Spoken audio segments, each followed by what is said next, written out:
Hey guys, Hijinks here. And for everyone that plays Dead by Daylight, you may be aware that we're going to be seeing some changes to Adrenaline.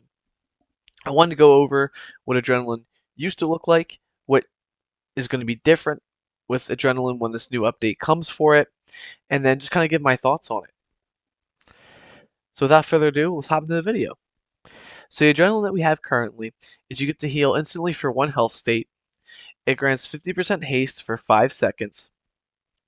Adrenaline is held onto if you're disabled at the moment that it would trigger, and will instead activate upon being freed, so as if you're hooked or held.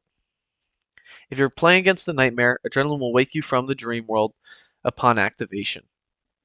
Adrenaline ignores an existing exhausted status effect, but causes it for 60, 50, 40 seconds, depending on the tier which we have it.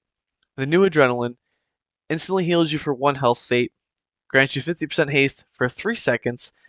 It still ignores the exhaustion status effect, but will cause it for 60, 50, or 40 seconds. The big changes being the 2-second decrease on haste, no more stored adrenaline, and no more awakening from the dream state. I do believe that we'll be seeing players with adrenaline play a little bit more defensively coming up. I think this is mostly because with some of the changes that we're seeing, without the stored adrenaline, it can become an empty perk slot if you were to get hooked or get down and picked up before it activates. The decrease in haste is not a huge change, and no longer waking up from the dream state I don't think will have an impact on casual Dead by Daylight gaming sessions. I think Adrenaline is still a strong perk for survivors, and I still think that we're going to see it be utilized. We might see a slight decrease now that there's not that stored adrenaline, just because some people are going to want to look for something that they're going to get 100% utilization of. But you sort of have that in adrenaline now, where if you don't get to the end game, you don't end up using it anyway. These changes are becoming later this month. I think a byproduct of this change is we're going to see that NOED is slightly weakened, only because Adrenaline was really, really, really poor against a killer using NOED. Stored Adrenaline actually helped NOED killers get that final hook because that extra health state didn't matter as NOED insta-downed. However, when you have the endurance, which is what you're going to go back to having now, so when you're unhooked, you're no longer going to have that extra health state.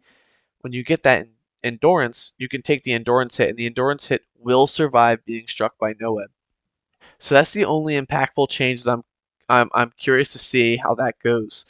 I didn't think that changing the stored adrenaline was a huge priority, only because there was some good counterplay methods for it, um, such as picking up a survivor, dropping them, and seeing if it activates. Again, if you had NOED, you were going to be able to insta down them if they did get off the hook.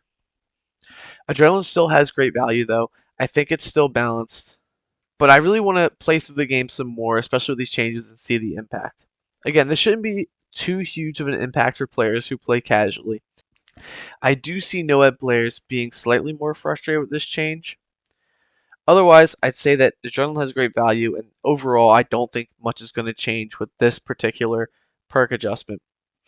I will say that there were great counterplay options for Stored Adrenaline, so I don't think it was something that needed to change, but it's not a game breaking change either, since we do still get that endurance off the hook, so it only makes sense to not have it in that situation. But that's all for this video here, guys. Thank you guys so much for being here. I hope to see you guys all at the next one, and you guys have a wonderful day.